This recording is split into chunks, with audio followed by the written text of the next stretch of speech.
Hello, everybody. It is Recotopia, episode 140. Who's that? To my right, over Where the there. hell am I? That's Jeremy Scott, who's making a return. How you doing? Hey, everybody. I'm well. I'm well. All right. And also joining us, Aaron Dicer. Hidely ho, Nesserinos. And I would like to once again welcome chat who have come out here on a Tuesday to watch us talk about movies and things. And I guess I'll start us off with the small recommends. And it is from 1955. It is a Robert Aldrich movie called Kiss Me Deadly, based on a Mickey Spillane novel.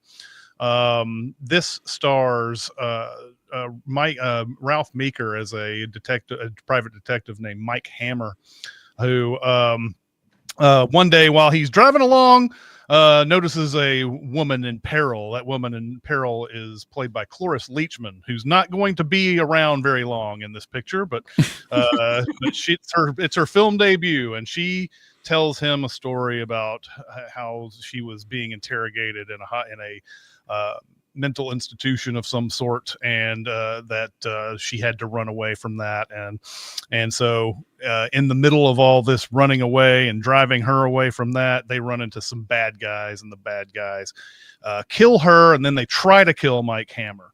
But what Mike Hammer has to do after this point is he's intrigued about what she was killed over, and they call it a what's it throughout the movie. This is a what's it that they are looking for, because I'm not sure MacGuffin had been invented yet, but there is a package of some sort that he is looking for throughout this thing, and he has to go through a variety of characters and happenstances and everything to try to solve the case.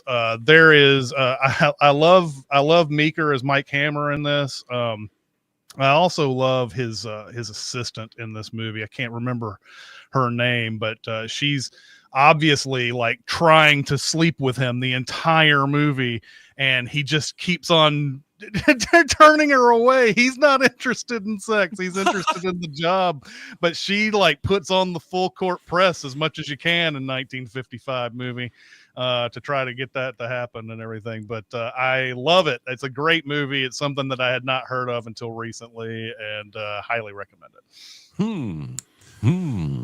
Yeah, I got to get this one on my list. I haven't seen it yet, so I'll put it on my watch list. Check it out. And Polly says, so not the Lita Ford song? Yes, believe me, that song was going through my head all the time while I would pop in this movie in. So. Who wants to be next? I'll go. Okay. I'll tell you what, one of the hardest things to do was to pick a small recommend for this show, because I have like 55 things I want to recommend that have all accrued over the last 6 months. But let's do it. Let's go. Start one, and we'll go through all 55. No, I got to save them. All right. Fair enough. I'm going to try and be timely with this one. There is a movie I believe is in theaters or has maybe already come and gone with Tom Hanks called Here, directed by one Robert Zemeckis. And it doesn't have great reviews, and it sounds like bland and boring crap to me, because it takes place over many decades in the same house, and the camera never moves. It's in the same static position the entire movie. Zemeckis has become too gimmicky for me in the last 10, 15 years. But as I'm reading about this movie, I learned, and I see a lot of comments on Reddit and the YouTube comments saying, oh, the graphic novel this is based on is amazing. And I'm like, oh, graphic novel. I could see it working in a graphic novel context better than it does in a movie. So I bought it, and it's called Here, and it's by Richard McGuire. I read it about 40 minutes, and it's thick, but there's just not a lot of dialogue. There's a lot of, it goes back 400 years at times. It goes into the future, thousands of years. It's just fantastic. I gave it to my wife. She gave it to her friend. Everyone I've given it to has loved it. My brother's coming here for Thanksgiving, and I'm going to make him sit and read it for 40 minutes. You can find it online, several retailers. I highly, highly recommend it. And it's called Here by Richard McGuire. Yeah, I was surprised. I was actually surprised that the trailer for the movie seemed like, oh, this might be interesting, but apparently, I guess it sounds like the gimmick is the main thing about that movie, or whatever. And they did. I don't know. When you read this, did it look like something that could be turned into a good movie, or is this really a graphic novel only type of thing? No, I don't see how it could work as a movie at all. And I'm sure, again, I haven't seen the film. I'm sure he cast Hanks and Robin Wright, so I'm sure they're in it most of the time. So the movie is only going to span, a much shorter time period. Where again, the book goes back to like BC, goes into the fucking future with aliens. But it's really humanizing. It's really it made me think a ton about the spaces I've inhabited and who has inhabited them before me and who will inhabit them after me. And I thought it was really powerful. So anyway, there you go. If you can find it, check it out. Chris, if you want to borrow mine, we can do it. Awesome. The future Conan? I thought of that too. I've thought of these type of things too. Do you ever think about what something looked like before the interstate went through it? You have the rocks, the sides of the rocks there, and it used to be a big huge hill that they blasted through and whatever. Stuff like that. It'd be really cool. It's one of my favorite parts of time travel movies is when they'll do the montage of traveling through time, and they'll lock in on a piece of land or something, and then all the houses will go up, and then a war will tear them down, and then they'll go up again, and just that idea that how things change over time, and we're so small. That Freedom Tower you went up, Chris, in New York City, don't they do a presentation of that where they show you New York rising? Yeah, it shows you the building of New York, and then it shows you the old Twin Towers, and then there's a very delicate disappearance of those as you get past 2001 and everything. But it does. It's a really cool presentation. I'll have to give a hand on this graphic novel. I'm interested in the movie. I tend to I don't know. Maybe I like Robert Zemeckis better than you guys do, but yeah, I think it could be interesting. Of course, it's Tom Hanks too. I don't know how Tom Hanks misses. He always seems to be good and stuff. So I'm interested to check it out at least. Yeah, he's good in Terminal, but Terminal isn't good. Fair. That's a fair. It's a fair thing. It's a fair thing you just said, Jeremy. All right. My small recommend is actually it's been out for a little bit now, but I'm just getting around to it. It is Saturday Night, which is the Reitman film about the day, or actually the hour and a half leading up to the very first episode of Saturday Night Live. This is not meant to be historical fact. This is meant to be a dramatization based on kind of the realities of these people and the reality of that episode. So there are plenty of Easter eggs. If you've seen the first episode, you'll recognize the sketches they're preparing for, all the different things. You'll certainly recognize the people. And it'll feel true. There's stuff about Chevy Chase that feels true to how we understand that human being. There's stuff about, Lorne Michaels that feels true to what we understand about that human being. There's stuff about Milton Berle that feels true to what we understand about that human being. But it is one of those movies that I'm a sucker for, which is I know these real life people. I've seen a ton of their work. It's fun watching somebody else try to kind of capture their essence in a dramatic situation like this. And for the most part, I think it really succeeds. Nobody is doing a straight imitation. Everybody is just kind of being the essence of these people. Standouts for me were the Garrett Morris, Lamorne Morris, no relation technically, playing Garrett Morris was really good. I like what they did with that character. I loved Dylan O'Brien as Dan Aykroyd. His Aykroyd is perfect in this movie. And I don't mean perfect imitation. I just mean it feels like Dan Aykroyd, even though it doesn't really look like him in that way. The Chevy Chase is really good. And then Gabriel LaBelle, who I think was Fabelmans, was probably where he broke out, is doing really good work as Lorne Michaels. I will say he looks a little too young, but maybe that's the point. Maybe the point is to, realize how young Lorne Michaels was in that moment trying to do this. And he's not doing the typical, Dr. Evil impersonation of Lorne Michaels, but you still get a sense of that person in the performance that he's doing. More than anything, it's just a really fun, quick watch. It feels very Sorkin-esque, which, no surprise, means it feels very Studio 60 on the Sunset Strip, kind of, with a lot of the ways that they're doing things here. So I just had a really good time and enjoyed the movie. So I would recommend it to others as well. Yeah, this was one I wanted to watch last week, and there was one theater that still had like 2 shows in a day, and I was like, I better watch it while it's, and I could never make it work. So now I'm looking for it to be on streaming soon, so I can watch it, because I've wanted to see this ever since it was announced, even, but I just never could make it work to watch it. So yeah. Well, and a lot of your enjoyment could be, or a lot of my enjoyment probably was, how much of a Saturday Night Live fan I am. I mean, this show is, going on 50 years, right? Like, it'll be to have its 50th anniversary, I think. Yeah, so I think it was 75, right around there. And I think I've watched all the episodes. Like, I've gone back and watched all the old seasons, and I know a lot of these stories and these characters. So stuff like, for instance, Jim Henson was on that first season of Saturday Night Live with the Muppets, but everybody there hated him, hated the Muppets being on Saturday Night Live, the writers and producers and stuff. And some of that stuff is in the Jim Henson documentary, which is on Disney Plus and also good. So to watch kind of Nicholas Braun play Jim Henson is a really interesting thing. Of course, he's playing the character nobody liked. Well, get this, he has a dual role. He also plays why can't I think of the comedian that was way out there, Andy Kaufman? Kaufman. He also plays Kaufman. I was sitting there going Kaufman, and it came out Warhol anyway. So he also plays Andy Kaufman. So he has kind of a dual role, but it works both ways. I just had a blast. That's all. It's just a really fun watch. So yeah, I hope you guys enjoy it.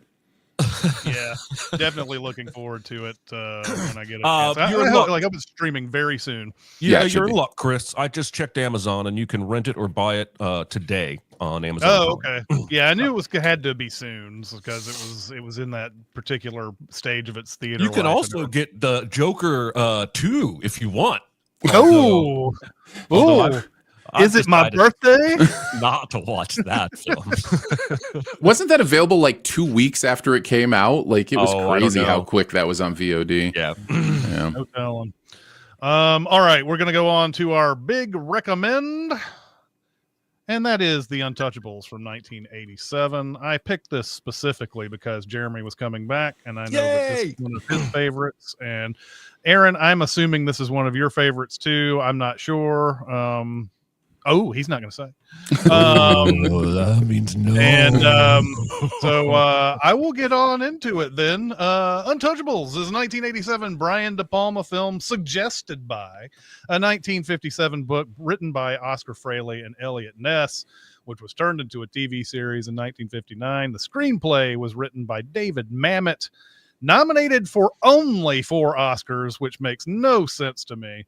Sean Connery won for Best Supporting, while the costumes, art direction, and the fucking awesome Ennio Morricone score just had the honor of being nominated. In the Best Picture race, The Last Emperor won over Broadcast News, Moonstruck, Hope and Glory, and Fatal Attraction. The Untouchables couldn't get into that. Couldn't bust those 5 robust movies. Look, I love Broadcast News. I think that needs to be there. Moonstruck is okay. Okay. Fatal Attraction? I didn't even see Hope and Glory. I can't speak to Hope and Glory, but The Last Emperor, that's a slog, man. That's a slog. Maybe now that I'm older, I'll love that movie. But no, you won't. I watched it 2 years ago, and it was the first time I'd ever seen it, and I was like, "What the fuck? This is a snooze." Yeah, The Untouchables blows away all these movies, and I'm saying this from someone who has broadcast news in their heart, and I know Jeremy does too. And I couldn't believe it. I was like, was there something against De Palma and David Mamet and all these people? None of those guys got nominated either. Anyway, it's 1930 during the era of Prohibition in Chicago, where gangs have been battling over who controls the billion-dollar illegal alcohol racket. The top guy in this business is Al Capone, played by Robert De Niro, and probably friend of the show by this point. We've done a lot of Robert De Niro movies in this podcast. Being shown here getting a shave while sycophantic press stands by. Capone tells them he's a man of the people, just giving them what they want. When asked about his violent methods, he brushes it off as some effect of living in a bad neighborhood. When the barber accidentally cuts him, Capone looks ready to strike, but knowing the press is there, gives the guy a break. But then is quick to add that neither he or his people actually participate in the violence that is well known throughout the city. We are taken to a small bar where a bartender is telling a gangster that he won't buy the shitty beer they've been selling to him. Once the gangster leaves, another shady character in an all-white suit that we later find out is Frank Nitti, played by Billy Drago, or Drago if you're a Rocky fan, leaves the bar without his briefcase, which then explodes in a little girl's hands when she tries to flag the guy down. We are now taken to the home of Elliot Ness, played by Kevin Costner, and his wife, played by Patricia Clarkson. Ness is reading about the bar bomb in the newspaper. His wife tells him that it's time to go to work.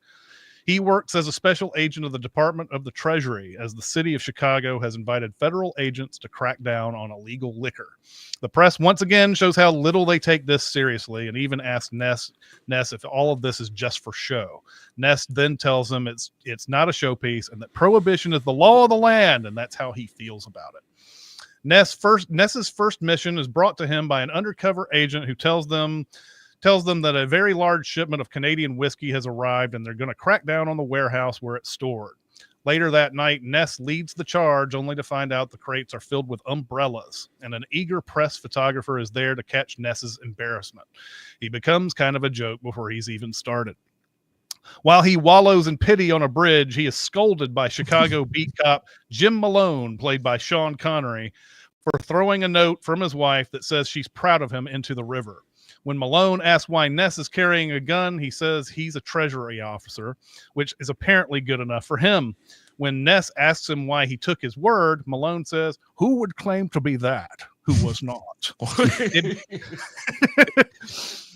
It becomes pretty clear that Malone knows his shit, and when Ness says he's going to go home, he tells him that's the number one thing for you to do as a cop. When your shift is over, you go home alive. Kind of interesting considering what happens to Malone later in the movie. Not long after, Ness is knocking on Malone's door. He believes that Malone and a few handpicked cops can do this job, but Malone resists, believing himself to be just a beat cop, and that he's probably too old to be getting into dangerous business such as this. Ness then meets accountant Oscar Wallace, played by Charles Martin Smith, who has been sent from Washington to help out. His idea for getting Capone is very quaint. He wants to get him on income tax evasion. After that, Malone and Ness are at a church, with Malone willing to join on the crusade, as long as maybe the last crusade, as long as Ness is willing to get his hands dirty. He pulls a knife, you pull a gun. He sends one of yours to the hospital, you send one of his to the morgue. That's the Chicago way. How did Mamet not get nominated for this? Malone is like the devil offering a deal inside the church. They shake on it, with Malone considering this a blood oath. Malone then takes Ness through the basics, asking why Capone knew about the raid that went bad, and he rightly answers that there are bad cops on the force who informed Capone. Now what? Who can you trust? Malone suggests you have to find a star cadet, someone who isn't entrenched in the dirty Chicago PD. It's here that they meet a so-called George Stone, played by Andy Garcia, who Malone gets to admit is changed from his original Italian name. After Malone attacks him with some racial slurs, Stone pulls a gun on Malone, which Malone very much appreciates. The three of them, along with the accountant Oscar, now go on a legal liquor raid at the U.S. Post Office, no less. Malone tells Ness everyone knows where the booze is. The problem isn't finding it. The problem is who wants to cross Capone. They then crack into a room marked with a stairway closed sign on it and find a ton of liquor crates and people to arrest.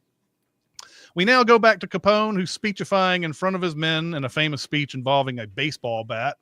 Capone emphasizes the importance of being on a team. When one guy seems to be agreeing with him in a way that seems a little over the top and maybe not all that serious, Capone beats him to death with the baseball bat.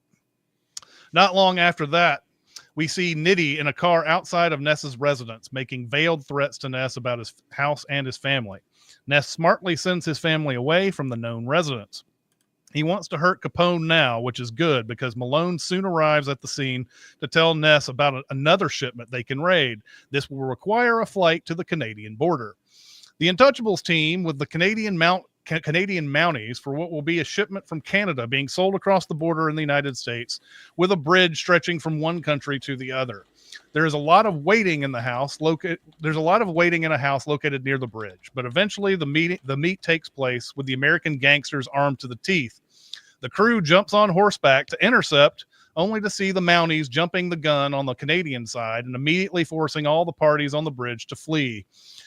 With the Mounties chasing on one side and the Untouchables heading the gangsters off on the American side, a gunfight ensues. Stone gets shot but is okay, but this spurs the accountant Oscar into action mode, and he kills a few guys, even charging one of them down when he runs out of bullets and beats him with his shotgun.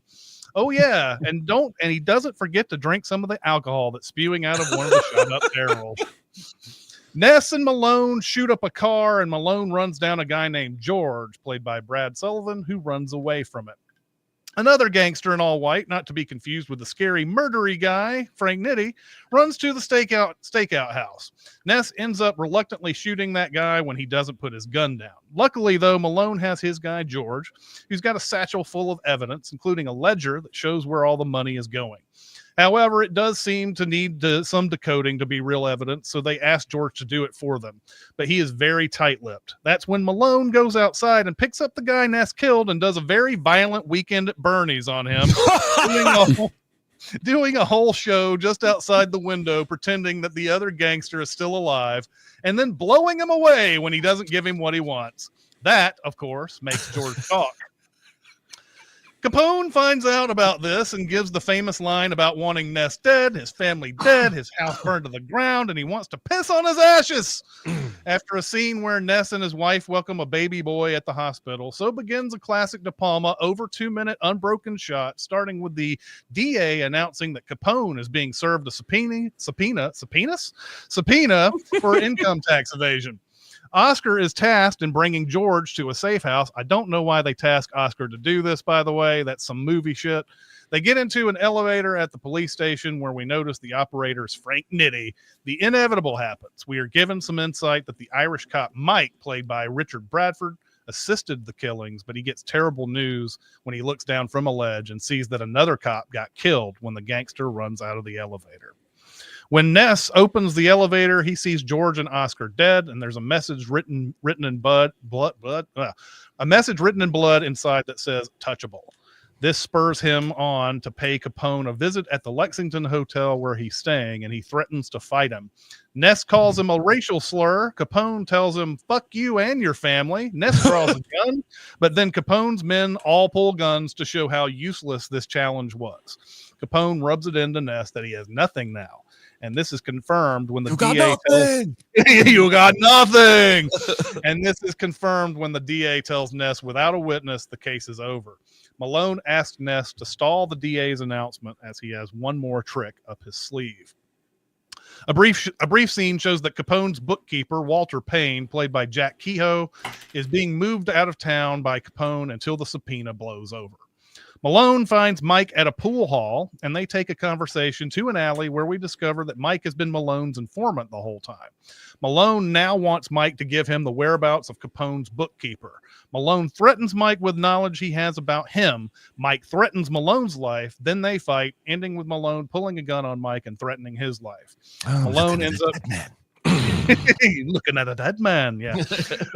Malone ends up calling Stone and telling him he knows where Walter Payne is. After Capone plays around with the sycophantic press one more time, downplaying income tax evasion, we are now taken to a true De Palma trademark. It's another long, unbroken shot, but it's one that recalls his earlier work, especially the silly movie within a movie being made in Blowout. Only this is played straighter and with more tension than almost anything De Palma has ever done. It is set up by showing Nitti outside of Malone's residence holding a matchbook with Malone's address on it. He then passes the baton to another gangster who spies on Malone from the outside. He finds an open window, goes through the house, doesn't find Malone, but when he turns around, he sees him at the other end of the hallway. When he pursues, Malone turns around with a gun and sees the gangster with a knife in his hand. After chiding the guy for bringing a knife to a gunfight, Malone chases him down to the outside where Nitti is waiting to gun him down. Nitti tells Capone about it at the opera. Ness finds Malone at his house, still alive, miraculously. And before he died, he got shot like 15 times, 20 times. I got like 3 notes about that, man. There's no fucking way. There's like a coat of blood on the floor that he's been dragging himself down. Like, it's insane. Before he dies, he's able to eke out that the bookkeeper is going to be on a 12:05 train going to Miami. This leads to the movie's ultimate action set piece at a train station, particularly a set of stairs that serves as the center of the action. A woman pulls a baby carriage up the stairs. Other innocents start filing into the station. Ness starts helping with the baby, knowing that they could be in harm's way. But on the way up, he notices some men who could be Capone's, and nearly at the top, notices Walter Payne being escorted down the stairs. Soon, Ness and one of Capone's men recognize each other, and the guns come out. In a slow motion sequence that destroys everything Zack Snyder has ever done, Ness blows away the one guy and turns to face another, causing the baby carriage to fall down the stairs. Walter runs, but eventually is frozen, not wanting to run into some bullets. Another gangster tries to get into the action, but Stone gets that guy. Now we've got a full-on gun battle on the stairs with a baby carriage falling down the middle of it. There's one gangster at the bottom of the stairs and another injured one on the stairs. Ness makes a run after the carriage while the injured gangster takes aim and fires wildly at innocent people, including the baby. Ness fires at the guy at the bottom of the stairs, who's now hiding behind a column, but runs out of bullets. Now Stone comes around another column and throws Ness a new gun while sliding to stop the carriage from crashing. Ness kills the guy at the bottom of the stairs. Now the injured gangster takes Walter as a human shield, and after a tense standoff where Stone tells Ness he's got him, still holding the carriage, by the way, Ness eventually gives the order for Stone to shoot, and he does, killing the guy and keeping Walter alive. The next scene is Walter testifying against Capone with the ledger evidence, which implicates law enforcement and the judiciary. However, Capone doesn't seem worried, and when Nitti gives a note to Capone, Ness requests the bailiff and tells him that Nitti is carrying a gun, and the bailiff escorts him out with Ness. During a low angle shakedown, they find that Nitti has a gun, a get out of jail free card from the mayor, and a matchbook, the one that Ness used to find Malone's address, and Ness uses it to light a cigarette. The matchbook has Malone's address on it, so when Ness brings it up, Nitti pulls a gun on the bailiff. Despite Ness telling him to let him go, the bailiff pulls his own gun and is shot. Ness chases Nitti up to the roof of the courthouse. During a shootout, Ness appears to fall off the roof, but when Nitti checks up on him, he finds he's fallen to a lower ledge, and Ness takes a shot that goes through Nitti's hat. Some more chasing and shooting leads to Nitti finding a rope to climb down. He tries to smash through a window while Ness struggles whether to kill the man in cold blood. Nitti eventually starts climbing back up, realizing that Ness can't do it. Nitti taunts Ness, telling him that Malone died screaming like a stuck Irish pig. And to think about that when he beats the rap. Ness then throws Nitti off the courthouse roof. and probably one of the worst falling off of a building scenes I've ever seen. It was not very well done, green screen, blue screen type stuff. Not very well done. After that, Stone shows Ness the note that Nitti gave Capone. It shows that they've bribed the jury. The judge gives it no credence, though, and Ness, fed up, tells everyone to leave the room so he can talk to the judge alone. I don't think any of this shit, by the way, is something that anybody can do or facilitate. But you mean the old jury swap? Well, I don't. That's that's what I'm getting to. But even the clear the room, I'm the treasury guy. I'm going to talk to the judge. Not going to happen either. But next scene, the judge looks shook. He tells the bailiff to go into another court and bring the jury from there and switch it out with the one in his court, which is total bullshit. But this is a movie. It is absolute nonsense. But we forgive it. It's the Untouchables. It's a great movie. The DA. I guess I'll just interrupt now. Say that's actually one of the true parts of the movie. That the judge actually did switch the juries. I guess it's legal. How's that legal? It actually happened, according to the internets, at least. Yeah. That isn't legal, and so therefore, maybe there were different laws, and it was Chicago. It was before voir. So it was before they'd been sworn in and everything, before but he did switch the jury. Yeah, he did switch them. Okay. Yeah. All right. Well. Yeah. All right. Well, maybe not total bullshit, but man, it reads like total bullshit today. It sure does. The DA asked Ness what he told the judge, and Ness says that he told the judge his name was in the Capone ledger, and even though it wasn't, the judge couldn't call the bluff. Capone's defense attorney now wants to change Capone's not guilty plea to guilty without his client's consent. Maybe this is something that you could do too. He just up and changes the plea in the middle of the courtroom. Ness walks over to tell Capone that you're never stop fighting until the fight is done. After some reflection and a goodbye with Stone, Ness is approached by someone from the press who asks if they ever repeal prohibition, what will you do next? And he says, I think I'll have a drink. And the awesome Ennio Morricone score takes us to the credits. Guys, what did you think of the Untouchables? I want to hear Mr. Naysayer's opinion over here. Really? You want me to bring the podcast down first? Don't you just want to celebrate it for a bit before I say my thing? No, I'm going to celebrate it no matter what you say. Okay, cool. So I'm going to say something that is going to make you very angry, and then I'm going to explain it, and you'll still be very angry. This is the Greatest Showman of gangster movies. This is a movie that is technically incredible. Like, it's made really well. The performances are awesome. The action is astounding. There are like 3 or 4 all-timer scenes in this movie. Just like all-timer tension. That baby on the stairs is one of the greatest scenes in cinema history. You're not making me angry. I don't know what you're talking about. It's incredible. But it's all on a bed of lies that makes it hard for me to enjoy the movie. Like there are several things about this movie that make it difficult for me to not be distracted by the stuff that's going on.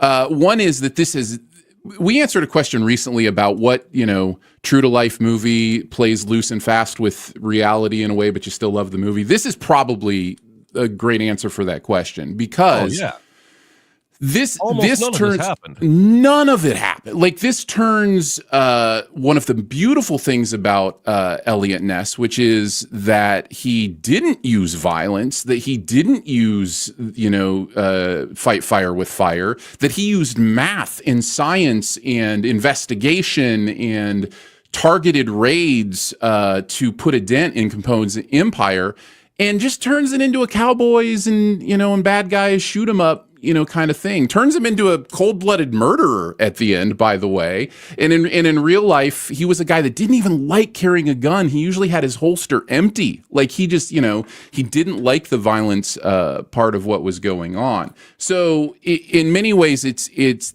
that part's hard for me. Plus, Capone even didn't, like, he specifically through that time is said to have said, do not touch these people. Like, it is not worth the trouble to go after these people. So the whole movie just feels like complete fiction in the way that it would have been better if it wasn't.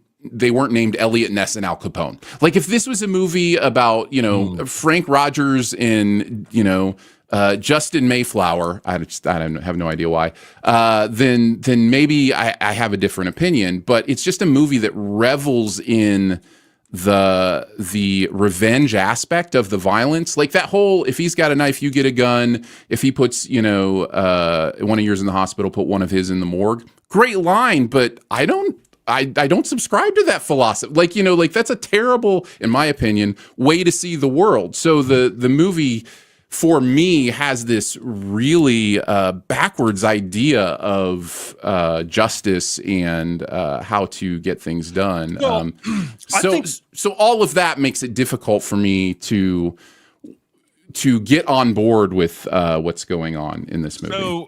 Well, that sounds to me a little bit like the opposite of The Greatest Showman's problem, because they made a terrible person great. Yes, you're right. You're absolutely right. It is the mirror image of that. And I guess here's one thing I want to talk to you about that I think I agree with. This movie does not reconcile with what it does to Elliot Ness as a man. Like, this time through, I was really focused on, basically, it's almost a fall from grace. By the end of this movie, instead of the hokey, wide-eyed optimist at the beginning, he's a stone-cold killer who throws a felon off the roof instead of letting him face justice. So he has completely changed as a man, and the movie kind of loves him for it. It gives him that, I think I'll have a drink. Like, he's the absolute hero at the end of this movie, and it does not reconcile with what Malone turned him into with his style. And I think that's an interesting thing to pick apart. The movie's not interested in that at all. No. So I guess I understand where you're coming from, even if I don't feel the same way. Well, and let me clarify. I don't hate this movie. What I'm talking about is a cognitive dissonance, right? Like, what I'm talking about is this idea of, I'm watching great filmmaking. And this is what I mean when I say Greatest Showman. Like, I'm listening to the soundtrack of Greatest Showman and going, these are some of the greatest songs ever written. But I have this cognitive dissonance of, what I, not only what the truth is in the situation, but also what I believe, right? Like, how it impacts. The worldview and thematic ideas of this movie are opposite of how I see the world. And so that cognitive dissonance gets a little loud. It makes it hard to just, like, fully enjoy the amazing movie making. So yeah, I respect your opinion here, Dicer, even though I'm going to shit on it here. No, go for it. No, I'm not going to shit on it. I am going to say this though. Once you say that if this movie just changes the names of the characters and it's not based on a reality, does all the stuff that you feel about the violence in the movie change? No. That's specifically in regards to the untruth to Elliot Ness. No, okay, it doesn't change the other stuff. Doesn't change the other stuff. So you think that they change the names, then you're with us how great this movie is, though. No. If they change the names, I still have the cognitive dissonance of the worldview. To deal with. It was just the 1-2 punch of the worldview and the fact that in reality, Elliot Ness was a little bit more kind of saw the world the way I did. And so that makes it extra dissonancy, so to speak, as I'm watching it. I want to make it clear before we go any further, I do hate The Greatest Showman. Just so nobody. Yeah, exactly. I wanted to talk about the 3 scenes that I think you're talking about. And I wrote there are 3 scenes in this movie that all pulse with tension and make this movie sing. The Canadian border scene, Nitty killing Connery in his apartment, and the train station shootout. Each one of those scenes would be the best scene in any other movie, and they're all 3 in this one movie. Like, De Palma shot the shit out of this movie, and it's evident. He's got the split diopters, he's got the POV shots, he's got the going into the hotel elevator, riding it all the way up, and going into Capone's suite in a one shot. I love specifically the opening shot of Capone getting a shave and being nice with the media as we pan down slowly. And then a little bit later in the dinner scene where he kills that dude with the baseball bat, get the overhead shot again that pans up, away slowly now that it's clear he's a monster. And I just feel like De Palma is so intentional, which flies in the face of how he actually is, because he said the train station scene he made up as he went. Like he crafted the shots as they shot the sequence. I don't even know how that's possible. That's one of the greatest scenes of all time. And one of the reasons that scene is so great and so tense is that he lets it build. Like, it's a 9-minute, 33-second scene, and he lets it build for 6 full minutes before any guns come out. So you're feeling every bit of this. Like, every time the door opens, every time you hear a muffled voice, you're like, it amps up the tension a little bit further. It's probably one of my favorite scenes of all time, and this is in the top 5 of my favorite movies of all time. And it's weird that 2 of my 5 favorite movies of all time both have Sean Connery speaking a Scottish accent completely out of place. One as a Russian and one as an Irish person. Apparently that was a big deal when the movie came out, that like the UK and Ireland, they were all up in arms that Connery was playing an Irish guy, and they got even madder when he won the Oscar, which is hilarious to me. Take that, sugar drinking, paper straw using British. Listen to the outtakes. Whoa, Jeremy. No, settle down. I guess those don't make sense when you hear the outtakes. Yes. Let's see. Do I have anything else here? I do love this movie because it is, to me, everything. Do you like crime movies? It's got it. Do you like action? It's got it. Do you like shootouts? It's got it. Do you like courtroom dramas? It's got it. Do you like chase movies? Yep. Do you like naive moralistic heroes who will somehow succeed? On and on and on. It is every kind of movie. Somebody in the comments said earlier when you were talking about the Canadian border scene that because we had Costner and Morricone, of course the movie had to turn into a Western for a little bit. And it kind of does. I love every choice that De Palma made in this film. And I just love it. If I could make a movie my stuffed animal or security blanket, this movie would be in the running. I'm the same way. I know how it feels though when you find out that nothing in the real world happened, and nothing in the movie happened in the real world and everything. Back when I was a big, huge JFK guy, and I still think that movie's great, but finding so many different things that were just made up or just came off of scant evidence, and he turned it into a huge thing in that whatever, it does taint that movie quite a bit. Even though when you first watch JFK, you're like, well, how much of this is true? I don't know. You kind of just whatever. I mean, something was wrong. Damn it, something was wrong, and you just don't care how many like bad faith or how many things that they came up with in that movie had very little evidence to work off of or whatever. Oliver Stone today, though, still is like, we've presented evidence to the American people that no one has ever seen before. Well, it's because it's not evidence. So I understand that, I guess, but I'm also in this mode now where I'm just like, the movie doesn't do the real world thing. Okay, these movies are, it was suggested by a book. Yes, you kind of need name recognition, Elliot Ness and Al Capone, to kind of sell your movie. I don't know if Kevin Costner was even a big star by the time The Untouchables rolls around.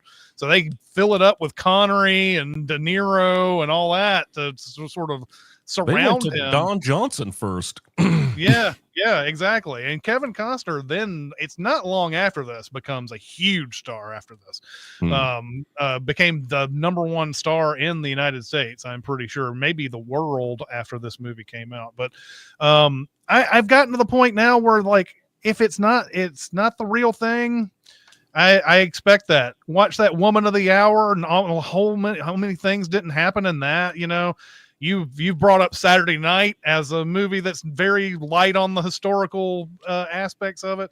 I think we just haven't kind of grown to accept this as these are not documentaries and everything. However, we would, if we send this movie,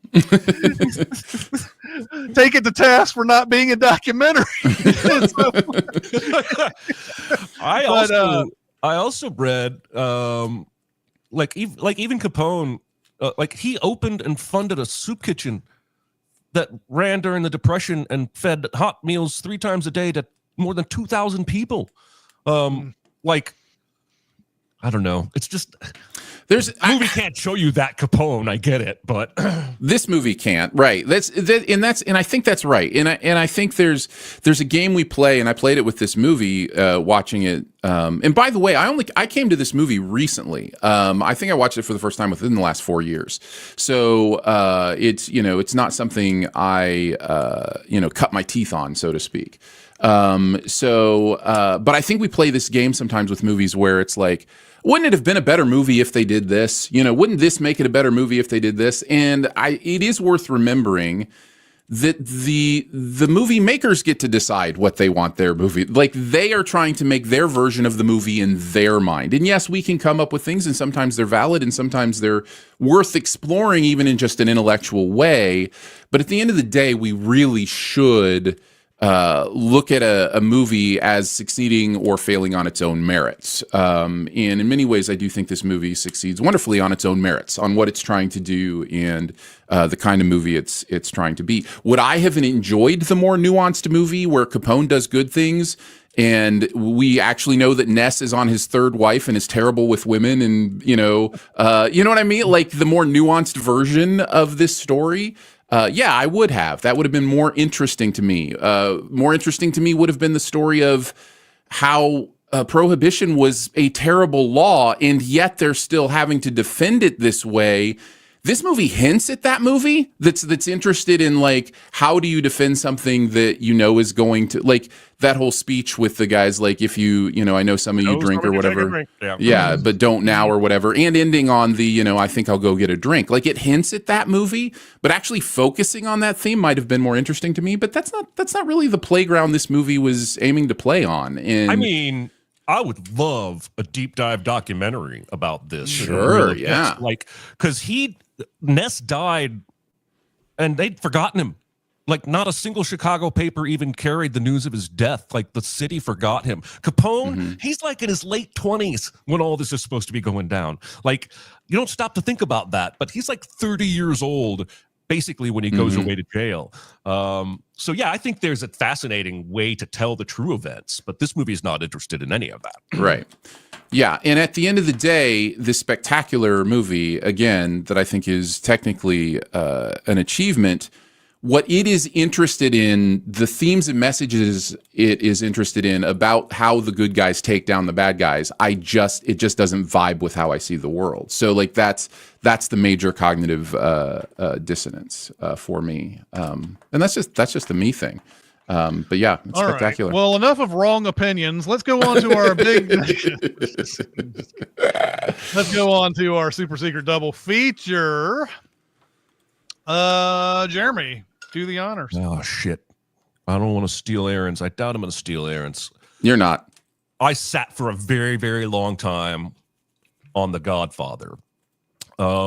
Because of the similar good guy wants to be good, ends up being corrupted in the pursuit of justice, falls from grace, essentially. I really wanted to make that work, but I just don't think there's enough outside of Ness and Pacino's character to connect those two films together. So I'm going to go with a movie that is not the same in tone at all, but you'll see the connection immediately, and I'm going to pair it with Road to Perdition. Because this takes place in Capone's Northern Illinois. Capone looms large over Road to Perdition, and I don't think his name is ever mentioned. And this is, you get another Frank Nitti in this movie that is much more like the real Frank Nitti, in that he was not an assassin. He sat behind a desk. He made big decisions for Capone, just like he's doing in Road to Perdition.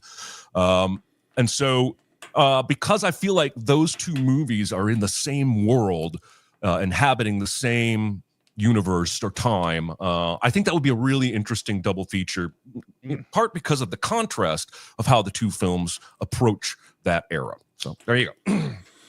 Yeah. I love that choice. I did consider that choice. That was on my short list. I think that's a good one. I eventually went with Copland for my on my list. That's on my list.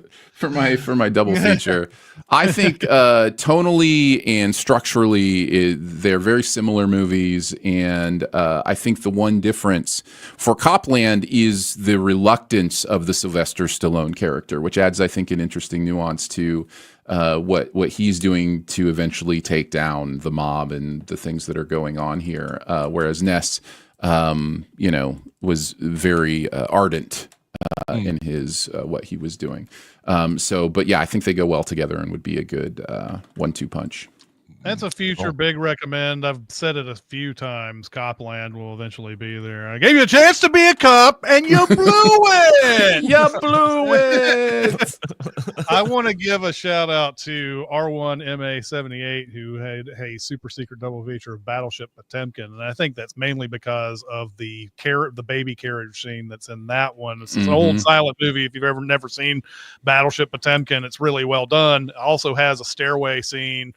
Like a lot of this movie is people running down a stairway, but yeah, there's a baby carriage that comes down. Of course, The Untouchables is clearly paying homage to that in this as well. But that's a good double feature for this movie, and a lot of good ones in the chat as well. A lot of good ones that came up there. Catch Me If You Can, and American Gangster, and stuff like that. But yep. All right. Next week is going to be Jeremy's turn to give us a big recommend. So Jeremy, what is it? I also have a bunch of these stacked up now too, but as usual, it's going to be dependent on what's available in streaming and what's not. I didn't want to come with my first recommend back being something you had to pay for. Unless you don't have Netflix. So we're going to go with 2018's Upgrade from Lee Winnell, starring Logan Marshall Green, and the Wikipedia summary says this. A brutal mugging leaves Gray Trace paralyzed in the hospital. A billionaire inventor soon offers him a cure, an artificial intelligence implant called STEM that will enhance his body. Now able to walk, Gray finds that he also has superhuman strength and agility, skills he uses to seek revenge on the thugs who destroyed his life. I love this movie. I've seen it at least 3 times. It's got some really inventive ideas and action, and it's all on a very low budget. And I'm very excited to look at it through the Recotopia lens. And again, that is on Netflix. Upgrade will be next week's homework. And I promise not to spend my review lamenting how it demonizes self-driving cars. I'm happy demonizing self-driving cars, man. Those things are going to kill us all. Yes, they are. I think it's funny. Logan Marshall Green. This is his movie, and then Tom Hardy, who he's often confused with, has a similar movie series with Venom. Yeah. Where that's somebody else is controlling what you do and everything. I just think it's funny how those guys always somehow like have a parallel to each other in some way. Yep. Upgrade is fantastic. I can't wait to revisit that one. It looks like we have time for one question here. Let's see what we can pull up. And I don't know, Jeremy, you answered some of these, right? I think I answered all of them. Yeah, I'm looking at one. I'm looking at something that doesn't have your answers, but I will assume that you have your answer. And if not, I'll pull one out. Yep. What are the best movies that had the unfortunate position to have been released with a film that overshadowed it? I'll start. And my answer is Deep Impact. I think Armageddon overshadows Deep Impact in a big way. And I actually think Deep Impact is a good watch. And it just doesn't have the cultural stickiness, apparently, that Armageddon did. Yeah, this one I don't have an answer to. Will you read me the question again, sir? Oh yeah, sorry. What are the best movies that had the unfortunate position to have been released with a film that overshadowed it? Oh, okay. So I see why you went with Deep Impact there. Deep Mhm. Impact is much more watchable than how that played out would suggest. And I'm going to say the same thing about Dante's Peak with regard to Volcano. I think Dante's Peak is a better movie. I'm not sure either one of them are great, but Volcano way overshadowed Dante's Peak. And Pierce Brosnan's pretty good in that. And they do some, they actually have, I don't know if it's a landslide or a flooding, but they did some excellent miniature work that I've seen praised online several times in Dante's Peak. So that'll be my answer. I don't have one that is like that, where you have a similarly themed thing like a Bug's Life and Ants. I see Ants being thrown into the chat there. Mine is more about when the movie came out and what came out that overshadowed it. And in this case, it's the movie Sorcerer that William Friedkin directed back in 1977. This was, I don't think it was his immediate follow-up to Exorcist. Maybe it was. But it was confusingly titled name that people thought was, oh, Sorcerer. It's a Friedkin horror movie, right? And it's, you know, it's this survival movie with nitrogen bomb stuff with and trucks that the truck that's named Sorcerer in it or whatever, that they're carrying this, like, these bombs basically.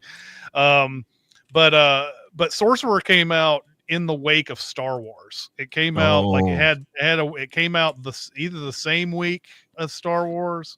I think that's what it was, or it came out just before Star Wars. And so once Star Wars came out, Sorcerer was instantly forgot about when it came out in theaters, and it has gotten a huge following since, but it took a long time. It took like in the last 10 years for it to get an actual following. So looking over at the chat, the aforementioned Ants from R1MA78, and then James says, even though they were a week apart, Black Panther absolutely overshadowed Annihilation. That's definitely another one. And Slab says, didn't The Thing come out the same time as E.T.? Yeah, a lot of movies in 1982 came out around E.T. E.T. overshadowed everything. So The Thing and Blade Runner both were huge box office bombs. Poltergeist came out during that same time, was a big hit. So what are you going to do? You know, people want to watch what they want to watch when it comes down to it. All right, that's going to do it for this episode. Next week is Upgrade. Looking forward to doing that one. Thank you, chat, for coming out and bringing it today. Absolutely love you guys. And so, yeah, we'll see you next time. Bye, guys. See ya. Bye. Bye.